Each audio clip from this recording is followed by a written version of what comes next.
talk about ice safety real quick. It's one of those topics that I think is crucial that all anglers should know. And so many of us take the ice safety precautions of wearing a lift suit like this or a float suit of some kind to where you have flotation while you're out there on the ice. Other concepts of having ropes with you. All of that is great measures to be safe on the ice and enjoy the sport of ice fishing. But the one thing I want to talk about more is the use of an ice chisel and or spud bar. Guys, this is a Jiffy Mille Lacs spud bar. It's a heavy duty spud bar, but this is something that I carry literally every time I'm on the ice. As I walk across the lake, every step I take, I slam this down into the ice.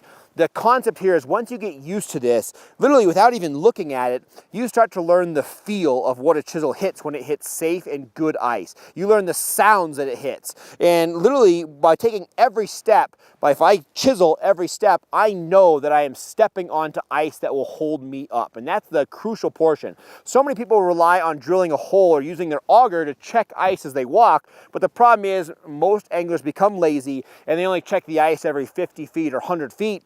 And that's not going to save you if you run into a little spring or a soft spot or a crack. And that's where people get themselves into trouble. If you can check every step, you'll be safer. So I use a large spud bar. A lot of guys are running smaller ones. My problem is I don't get through enough ice on a smaller chisel. So I know when I slam this down, I know I exactly go through 3 3/4 inches of ice every time I hit this down. Now, we're never talking about preaching fishing on thin ice, but 3.5 to 4 inches will hold me up. I'm not going to hang out there. I'm not going to fish there, but I can stand on that 3.5 inches of ice. So as I spud, if I slam down and no water comes up, it doesn't stick. The problem is the underside of the ice is wet. So the bottom ½ inch, 3/4 inches of the ice is soft because there's moisture down there. So if I'm on thinner ice, when I slam this down, if it gets sticky, I know I'm almost close to breaking through that ice. So again, if I slam it down, it's sticky, I gotta start using caution. If I slam it down and it blows through,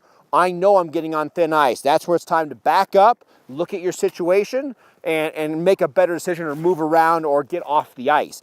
But if I'm walking and I slam this as hard as I can, and I know I go that 4 inches and I'm not even close to breaking through, I know I can take my next step. So I can literally step and walk, step, stab, and walk. And if I'm not breaking through, I know that I am standing on ice that is adequate to hold my weight and my gear. So as I move spot to spot, all winter, I'm carrying that spud bar, ensuring that I am on safe ice. I encourage you to do the same thing. It's going to lead to better days on the ice.